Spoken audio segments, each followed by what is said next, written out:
Olá, Oi, oi, tudo bom? tudo bem? E você tá me ouvindo bem? Eu tô te ouvindo bem. Você tá me ouvindo bem? Tô sim. Vamos só ver, deixa eu só ver uma coisa aqui, se vai melhorar. Me diz só como é que fica melhor.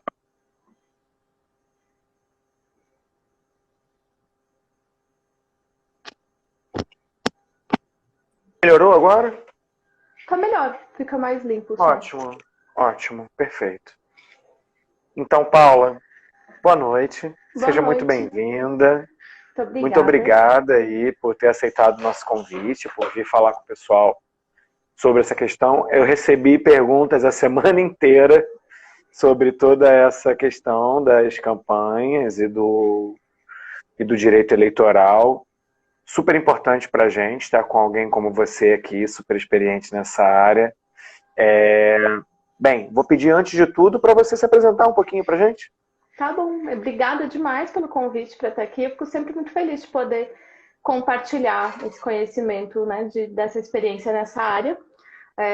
Fico feliz com as perguntas. Essa eleição tem sido bastante atípica, então as pessoas têm tido mais dúvidas do que o normal, assim. Bom, meu nome é Paula, sou advogada aqui em São Paulo. Eu comecei advogando em Curitiba, no Paraná, mudei para São Paulo em 2016. E eu trabalho com direito eleitoral desde que eu estava na minha graduação, desde que eu era estagiária, na verdade. Trabalho e pesquiso direito eleitoral desde a graduação. Na pesquisa acadêmica desde 2009 e começando, iniciando a vida profissional desde 2012, trabalhando com eleições. Eu já fiz parte da equipe jurídica e já coordenei equipes jurídicas de campanhas para vereadores e prefeitos de diversos municípios no Brasil todo, especialmente Paraná, São Paulo e Minas. Já fiz algumas campanhas de governador e campanhas presidenciais, a campanha presidencial em 2018 também. E é isso, faço Muito parte da legal. Abradep, que é uma academia de direito eleitoral e político, e de algumas comissões de direito eleitoral e político também, de OAB e ASP. E estou aí super à disposição para tirar as dúvidas que eu souber responder. Um prazer enorme, enorme ter você por aqui, viu? Muito, muito obrigado. E eu que agradeço o convite. Paula, então eu já queria começar te fazendo uma pergunta, que foi uma pergunta que eu vim recebendo bastante nesses últimos dias. Hoje, inclusive, a gente viu uma polêmica, né, do Datena, que não falou nada, mas que oficialmente desistiu da campanha, uma vez que apresentou o programa hoje pela manhã e era o último dia. E, bem, eu queria que você comentasse um pouco sobre essa mudança frente à mudança do período eleitoral, como é que muda essa questão do período de descompatibilização? Por exemplo, pegando esse exemplo do Datena, se o período mudar, pode ser que ele vindo mais à frente muda tudo? Dá um contexto geral sobre isso pra gente, por favor. A gente tá. Essa dúvida está realmente muito comum, primeiro porque a gente ainda não sabe, né, se vai adiar ou não a eleição. A gente não tem a menor ideia de qual vai ser a decisão final da Câmara, e a gente ainda tem uma outra possibilidade de adiamento que eu vou falar mais adiante para não confundir com essa pergunta. Mas, basicamente, a interpretação que nós temos é que as datas que são contadas a partir da data do pleito para trás caminham junto caso exista um adiamento da data do pleito. Ou seja, prazo de desincompatibilização, de filiação partidária, de domicílio eleitoral, são prazos que não têm uma data definida no calendário eleitoral, não é até o dia tal, é até tantos meses antes da data da eleição. O texto da lei é esse. Então, a gente, cada ano de eleição, faz essa conta e fala até o dia tal, até o dia 30 de junho, ou até o dia 4 de julho, que é o prazo da maioria das desincompatibilizações, por exemplo. Mas esse é um cálculo que é feito a cada ano eleitoral. Então, se mudar a data da eleição, esse cálculo é refeito, porque se o texto da lei diz expressamente 3 meses antes do pleito, mudando a data do pleito, eu mudo o que é o início desses 3 meses antes do pleito. Então, a percepção geral é de que, havendo o adiamento, esses prazos caminham junto. Então, de fato, iria para mais adiante.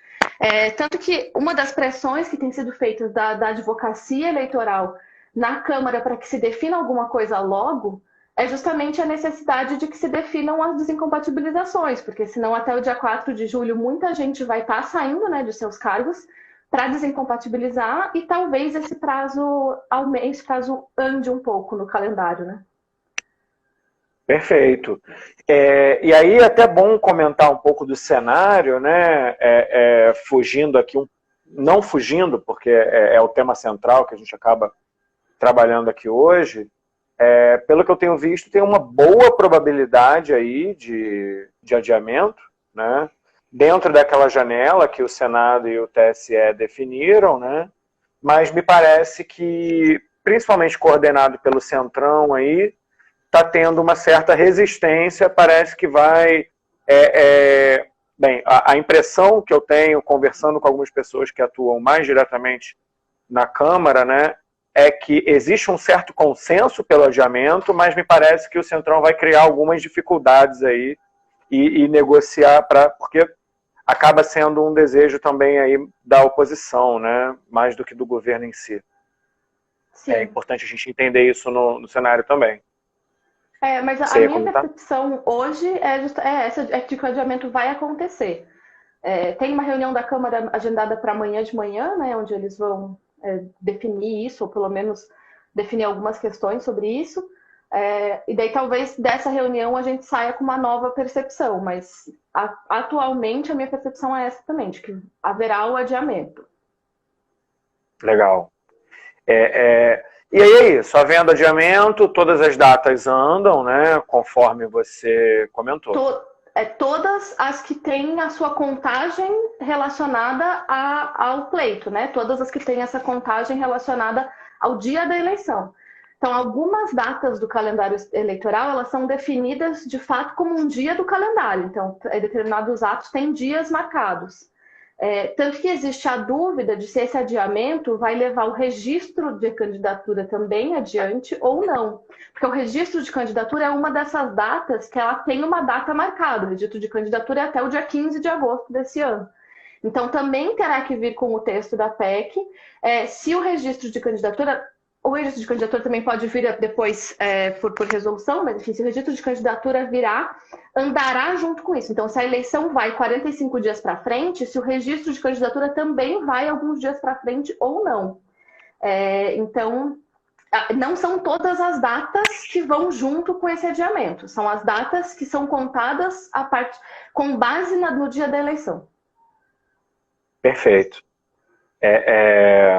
E aí, essas datas que são vinculadas, né, 45 dias antes, 90 dias antes, a descompatibilização é um desses casos que está vinculada diretamente ao dia da eleição, né? Além desse exemplo que você deu aí, tem outro exemplo que esteja meio em dúvida também, porque é a coisa da data definida? São várias as datas, nem todas que fazem sentido para o eleitor, assim, mas a gente tem data de regularização, de registro de candidatura, que já passou de qualquer forma. Então, mesmo com o adiamento, não teria nenhum impacto. E a gente tem algumas datas internas da Justiça Eleitoral de testes de urna eletrônica, de treinamentos de mesários, algumas datas assim que aí precisam ser adaptadas de acordo com esse novo calendário que virá com o adiamento. Ou mantidas, né? Eu acho que a data mais importante dessas fixas que a gente precisa ficar atento é a data do registro. Isso impacta muito as candidaturas. Impacta, primeiro, porque precisam se organizar para o registro nessa data, e outra, porque se a gente tiver um adiamento da data da eleição e uma manutenção da data do registro, nós teremos uma campanha mais longa. O que, por um lado, é o que muita gente sempre defendeu, e, por outro, é uma campanha com quase o dobro de tempo, com a mesma quantidade de recursos. Então, isso vai se implicar com que as campanhas sejam mais econômicas durante esses 90. A campanha vai virar uma campanha de 90 dias, e não uma campanha de 45. Então, a data mais importante que as campanhas precisam ficar atentas agora é a mudança, além da mudança da data de eleição, é ter a mudança ou não da data de registro. A PEC do Senado, ela propôs uma mudança da data de registro para setembro. Ela manteve, então, a campanha com o mesmo período de duração. Então, se a Câmara aprovar com esse mesmo texto, o registro vai também adiar. Mas a gente precisa ficar atento a isso. Perfeito. Ficou super claro. A gente teve uma primeira dúvida aqui, o pessoal está trazendo, se é obrigatório declarar pré-candidatura. Não é obrigatório. mas é permitido. Na verdade, até algumas eleições atrás, isso não era permitido. Era considerado propaganda antecipada, declarar que seria candidato no futuro. A legislação eleitoral veio se aperfeiçoando nesse ponto para dar mais liberdade, ela encurtou o tempo de campanha, mas deu mais liberdade de discurso para os pré-candidatos nesse período anterior. Ninguém é obrigado a declarar, mas é um momento de, inclusive, divulgação dessa intenção, da sua imagem, né? Então, é uma questão de estratégia de cada um. Só não pode pedir voto nessa declaração, mas declarar que vai ser, pode. Estava até conversando isso com uma pré-candidata, né? Falando sobre o ponto de vista assim, do marketing eleitoral, a declaração de pré-candidatura, ela é uma oportunidade de mostrar força política, né? Você pode criar um evento chamando grandes nomes do partido, por exemplo, para fazer captação de dados, isso eleitoralmente é muito interessante. Além do próprio número de inscrições, ser uma força que você demonstra ali, né? Esse momento do lançamento da pré-candidatura, além disso, também é um momento importante para lançar o financiamento coletivo também, né? Para quem vai trabalhar com essa modalidade, eu recomendo praticamente todo mundo trabalhe. Então, sob o ponto de vista de marketing político, bastante importante fazer um bom evento aí de lançamento de pré-campanha, né? Até porque a campanha oficialmente é muito curta, né? É 1 mês e meio, são 45 dias. Pensar em 45 dias para se fazer ser conhecido pelo eleitorado e para arrecadar recursos suficientes para uma campanha é pouquíssimo tempo, assim. Então, por isso que houve uma briga de justamente garantir uma legislação que flexibilizasse esse período anterior e permitisse que as pessoas já colocassem a sua imagem para o eleitorado, ainda que não se apresentem como candidatos e não peçam votos, que são coisas expressamente proibidas, mas que pelo menos possam falar sobre suas propostas, sobre suas plataformas e pedir dinheiro, de fato, para sua campanha. Não, e muito interessante você trazer essa questão, porque dentro do marketing político, principalmente atualmente, com a legislação atual, né, a campanha ela começa imediatamente no dia seguinte, que a campanha anterior terminou, né? Desculpa, gente, caiu aqui. Então, e aí o que me leva, inclusive, para a minha próxima questão para você, que eu vou fazer uma pergunta um pouco mais específica, né, que é outra grande... Desculpa aqui com a câmera. Outra grande polêmica desse período, que é aquilo que se refere ao impulsionamento nesse período de pré-campanha, né? O que pode, o que não pode, naquilo que se refere ao impulsionamento. Depois eu vou ter outras perguntas em relação à questão de pré-campanha para você. Tá. O impulsionamento no período de pré-campanha, ele na verdade é uma zona cinzenta da nossa legislação. Assim, ele é muito controverso, poder ou não poder. Primeiro porque antes não podia nenhum tipo de impulsionamento em nenhum momento da campanha. A possibilidade de impulsionamento durante a campanha, ela veio na eleição anterior, com a última reforma eleitoral na eleição que foi feita em 2017, antes da eleição anterior. E ela veio muito específica, permitindo o impulsionamento exclusivamente na página do candidato, pago com o CNPJ de campanha, então pago com o dinheiro de campanha. As páginas têm que ser configuradas de uma forma específica para que seja gerado um boleto no CNPJ de campanha para pagar e colocar esses recursos naquela plataforma de rede social para fazer impulsionamento. E tendo que demonstrar, tem que estar claro no texto qual é o CNPJ que está pagando e que é uma propaganda eleitoral paga naquela rede. E só pode ser impulsionado conteúdo positivo. Então, ela veio muito específicas para esse momento de campanha. E aí surgiu a dúvida. E agora, quando eu não estou em campanha e eu vou ser candidato, eu posso impulsionar? E a gente entra num cenário que é o seguinte. Primeiro, eu posso hoje fazer uma página e impulsionar o que eu quiser. Eu tenho essa liberdade como cidadão, um direito meu, de impulsionar os meus conteúdos ali com o meu dinheiro. O problema é, quando a gente está falando de eleições, todos esses atos que acontecem na pré-campanha, embora eles não sejam atos de candidatos, não, eles são atos que podem ser considerados pela Justiça Eleitoral para a configuração de alguns abusos. Então, um candidato pode responder uma ação por abuso de poder econômico, por abuso de poder político, por uso indevido dos meios de comunicação, e nessas ações podem ser analisados também esses períodos. Então, assim, propaganda antecipada ela é proibida. Qual é a sanção dela? A sanção imediata é que se mande retirar a propaganda. Então, se um candidato coloca lá, vote em mim em 2020, isso é uma propaganda antecipada, tem pedido expresso de voto. Eu posso entrar com uma representação hoje contra esse candidato, ele vai ter uma ordem de retirada e vai pagar uma multa de R$ 5.000.